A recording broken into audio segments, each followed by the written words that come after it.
Friends, आज हम पढ़ने जा रहे हैं।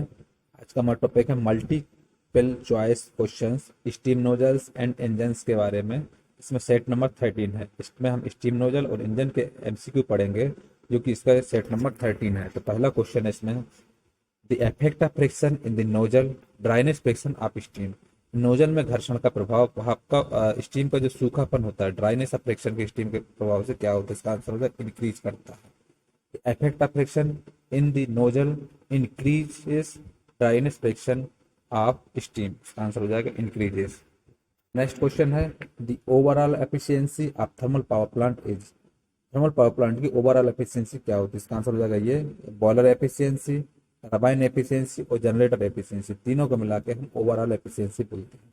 थर्मल पावर प्लांट की ओवर एफिशिएंसी से आप क्या समझते हैं। इसका आंसर हो जाएगा बॉयलर एफिशिएंसी, टरबाइन एफिशिएंसी और जनरेटर एफिशिएंसी, तीनों की एफिशिएंसी जब हम मिलाते हैं उसको हम ओवरऑल एफिशिएंसी बोलते हैं। तो क्वेश्चन है, the overall efficiency of thermal power plant is. Answer हो जाएगा boiler efficiency, turbine efficiency, generator efficiency.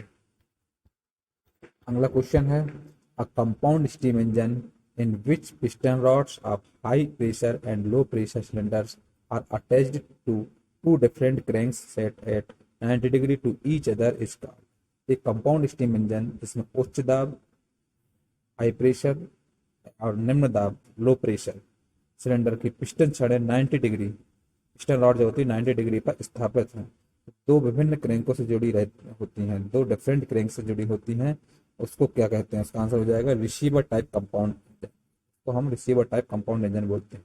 Question है, a compound steam engine in which piston rods of high pressure and low pressure cylinders are attached to two different cranks set at 90 degree to each other is called receiver type compound engine। अगला question है, in locomotives the draught is produced by. Locomotive में draft द्वारा निर्मित किया जाता है। इसका answer हो जाएगा steam jet draft. Steam jet draft का इस्तेमाल किया जाता है। In locomotives the draught is produced by steam jet draft. इसका आंसर।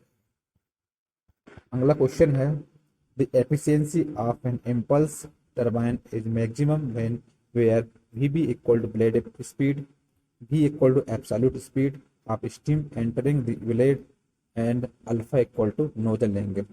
हमको इम्पल्स टरबाइन की मैक्सिमम एफिशिएंसी होगी वो कितनी होती है, जहाँ पर भी ब्लेड स्पीड से डिनोटेट करें, v equal to absolute velocity हो, इसकी steam enters the blade, blade पे स्टीम जब एंटर कर रहे तब हमारे पास एब्सोल्यूट वेलोसिटी हो, v अल्फा है नोजल एंगल। तो हमारे पास इसका आंसर हो जाएगा V B equal to 0.5 V cos alpha. इसका करेक्ट आंसर है। एक इम्पल्स टरबाइन की दक्षता अधिकतम होती है जब जहां पर V B equal to blade गति और बी इक्वल टू ब्लेड में प्रवेश करने वाली भाप का पूर्ण वेग हो और अल्फा इक्वल टू नोजल कोण हो। तो उसका और हमारे पास आंसर हो जाएगा V B equal to 0.5 V cos alpha. Question है, the efficiency of an impulse turbine is maximum when where V B equal to blade speed, V equal to absolute velocity of steam entering the blade and alpha equal to nozzle angle. तो इसका answer है V B equal to 0.5 V cos alpha. अगला question है, the draught in millimetre of water और maximum discharge of the flue gases through the chimney is given by. जहाँ पर h equal to height of the chimney in metres में दी हो और T1 equal to absolute temperature of air outside the chimney in kelvin में दिया।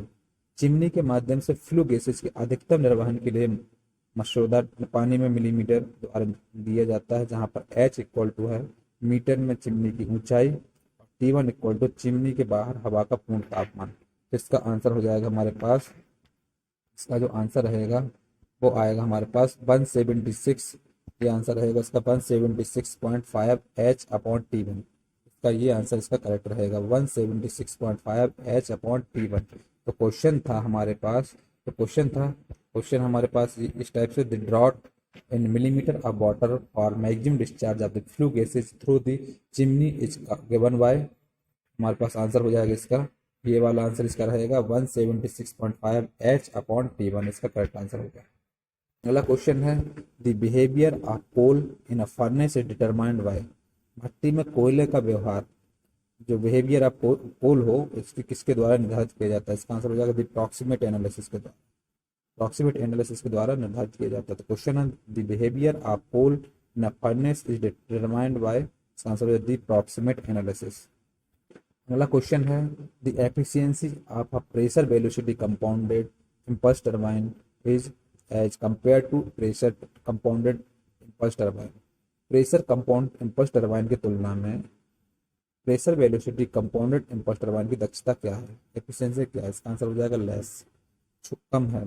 Pressure compounded impulse turbine की तुलना में pressure velocity compound impulse turbine की दक्षता या एफिशिएंसी कम है, लेस है। तो क्वेश्चन है the efficiency of a pressure velocity compounded steam impulse turbine is less as compare to pressure compounded impulse turbine. अगला क्वेश्चन है an economiser is generally placed between. एक इकोनोमाइजर को आमतौर पर किसके बीच रखा जाता है, इसका आंसर हो जाएगा ये last super heater or reheater and air reheater. तो हमारे पास क्वेश्चन है an economiser is generally placed between, इसका आंसर हो जाएगा last super heater or reheater and air preheater. अगला क्वेश्चन है in order to obtain superheated steam, a superheater is added in an existing boiler as a result furnace vacuum will। Superheated steam प्राप्त करने के लिए मौजूदा boiler में एक superheater जोड़ा जाता है, नतीजन भट्टी वैक्यूम होगा, इसका आंसर होगा वॉर्सन, इसका आंसर हो जाएगा वॉर्सन। In order to obtain superheated steam a superheater is added in an existing boiler as a result furnace vacuum will वॉर्सन, इसका आंसर वॉर्सन का है। अगला क्वेश्चन है the maximum discharge of steam through a convergent divergent nozzle depends upon. Convergent divergent nozzle के माध्यम से भाप का अधिकतम निर्भर करता है, इसका answer both A and B. A और बी जो है हमारे पास सही रहेगा। Area of nozzle at throat, initial pressure and volume of steam. तो क्वेश्चन है the maximum discharge of steam through a convergent divergent nozzle depends upon, इसका आंसर हो जाएगा बोथ ए एंड बी। अगला क्वेश्चन है in a boiler the heat is lost. एक boiler में गर्मी खो जाती है, हीट लॉस्ट होती है कब, आंसर हो जाएगा ऑल ऑफ द अबव। तीनों जो ऑप्शन है ये इसमें करेक्ट है। To dry flue gases, flue gases सूखने लगती हैं।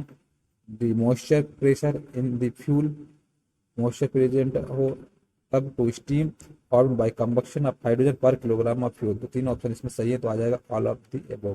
क्वेश्चन है in a boiler the heat is lost, इसका आंसर हो जाएगा ऑल ऑफ द अबव। अगला क्वेश्चन है the critical pressure at which latent heat of vaporisation is zero as, इसका आंसर हो जाएगा 225.65 kJa per centimetre square. Question है the critical pressure at which latent heat of vaporisation is zero, इसका answer हो जाएगा 225.65 kJa per centimetre square. अगला question है the effect of bleeding is that, इसका answer all of the above.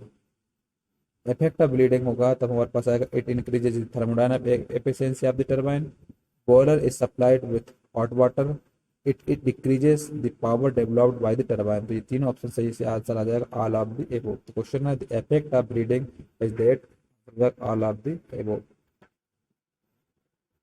Which of the following statement is correct for a compound steam engine. Compound steam engine के लिए इसमें से कौन सा statement correct है, इसका आंसर हो जाएगा ये the ratio of expansion is reduced as reducing the length of stroke। इसमें जब एक्सपेंशन रेशियो होता है वो कम होता है, रिड्यूस करते हैं, और लेंथ ऑफ स्ट्रोक होता है वो रिड्यूस होता है।